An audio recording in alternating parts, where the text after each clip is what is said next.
We talked last week to Daniel Pipes. He's the president of the Middle East Forum, and he told us that with Iran, things are heating up and there's so much disinformation about it, it's tough to sort the truth from the fiction. He joins us now on the phone from Israel. Hey, Dr. Pipes, welcome back to the show. Good to be honest. Now, I want to ask you about a new charge leveled by Iran against Israel, namely that Israel is teaming up with a Mujahideen group, a group of militant rebels in Iran, a group that's actually been deemed a terrorist group. Let me pronounce this right. The Mujahideen-e-Khalq, which means the People's Mujahideen of Iran.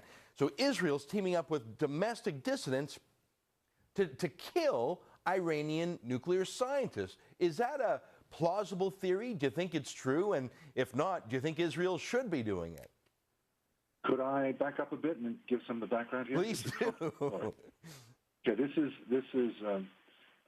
the most recent incident was a month ago, on January 11th, when an Iranian nuclear physicist, the deputy director of the Natanz uranium enrichment facility by the name of Mustafa Ahmadi Rashan, was allegedly assassinated. A bomb put on his car. And this allegedly, and I'm going to explain why I say allegedly, is one of a series of assassinations and bombings. Several scientists have been blown up or disappeared. 2 labs caught fire. 2 bases of the Revolutionary Guard have been exploded, and the director of one of the divisions of the Revolutionary Guard was killed. Now, I say allegedly because, as I said last week with you, I'm not sure what's taking place here. I'm not sure that all these events are actually happening. So let's take it for the moment as reality. What we do know for sure is that there have been a series of attacks on Israeli targets in India, in Azerbaijan, in Georgia, and in Thailand, including most recently today in Thailand. And these have been using rather similar alleged tactics. Tactics, the alleged ones, like attacking cars with compression bombs. The Israelis are saying it's the Iranians are saying it's the Israelis. And now Richard Engel of NBC News has weighed in and said, well, this actually is the Israelis using an Iranian group. Now, there's a surface plausibility to it, in that the Israelis need to work with someone in Iran. They can't simply do it on their own. They can't bring in Israelis. And the MEK, the Mujahideen-e-Khalq, is a reasonable partner.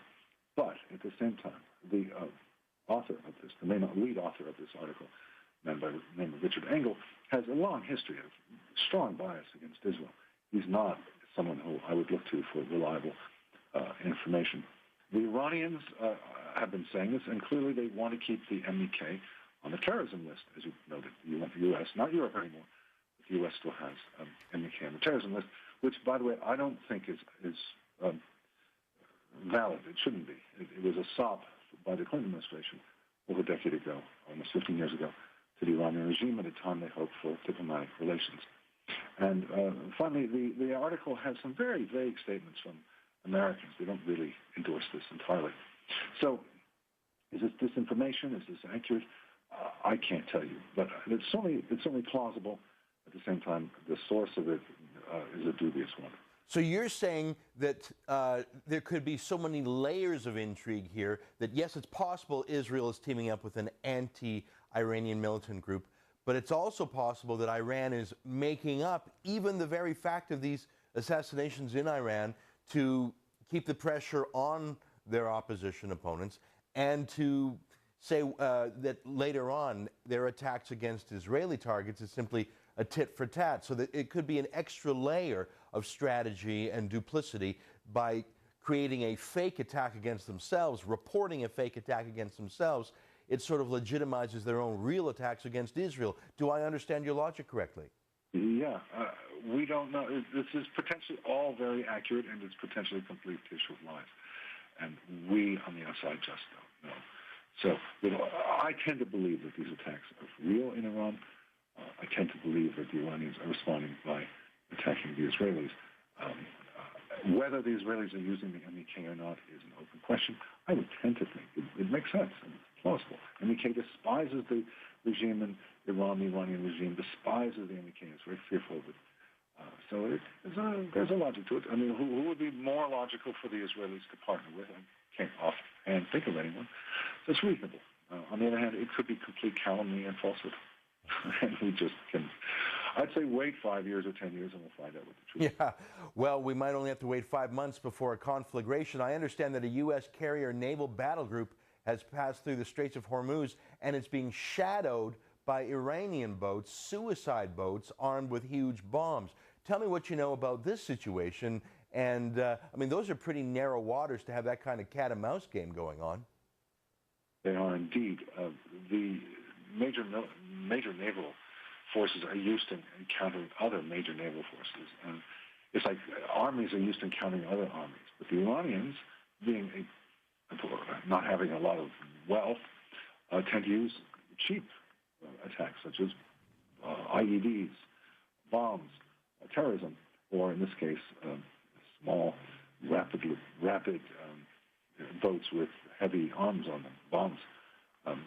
Will it work? It could work in some cases. It certainly worked against the USS Cole in Yemen in 1998. An attack on this American naval ship worked, and there were major holes in it. Disabled it. It was fixed. It was disabled. Could the same thing happen here? Yes. But American forces, I think, are better prepared for this now. And should it be a one-on-one between these major naval forces of the United States and these rather small ones of Iran, I think the American ones will prevail. But the Iranians could do some damage, no question. Dr. Pipes, only time for one last question, and it's this. Do you think the Iranians want a military conflagration? Do you think they want to pick a fight? Do you think they want to provoke the U.S. Navy into shooting at them? Or do they just want to taunt? Do they actually want a shooting war to begin?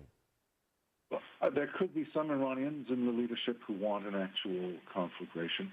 There are those who are this is a hard word to say, apocalyptically minded, thinking about the end of days, seeing the chaos and violence that would come from conflict as leading to the day of resurrection.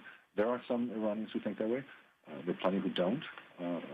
Some would be taunting, others would be looking for a fistfight. Yeah.